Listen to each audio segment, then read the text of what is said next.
নীতা আম্বানি বিশ্ববিখ্যাত কোম্পানি রিলায়েন্স ফাউন্ডেশনের চেয়ারপারসন হলেন ধনী ও বিশিষ্ট নারী ব্যবসায়ী নীতা আম্বানি। এছাড়া আইপিএল টিম মুম্বাই ইন্ডিয়ান্সেরও মালিক তিনি। সুন্দরী ও বিলাসী লাইফস্টাইলের জন্য পুরো বিশ্বে নীতা আম্বানি ভীষণ আলোচিত নারী ব্যক্তিত্ব।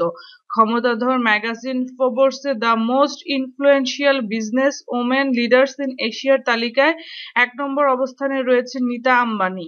চাও থি এনজক ডাং এশিয়ার পাওয়ারফুল ওমেনের তালিকায় ২য় নম্বর অবস্থানে আছেন ভিয়েতের সর্ববৃহৎ জুয়েলারি ব্র্যান্ড পিএনজির মালিক চাও থি এনজক ডাং। চাও এই ব্র্যান্ডের চেয়ারম্যান ও ফাউন্ডার। সাবরিনা চাও হংকং শিপ ওনার্স অ্যাসোসিয়েশনের চেয়ারম্যান হলেন সাবরিনা চাও। তিনি ইতিহাসের প্রথম মহিলা যিনি ৫৯ বছর ধরে তার অবস্থান ধরে রেখেছেন কৃতিত্বের সঙ্গে।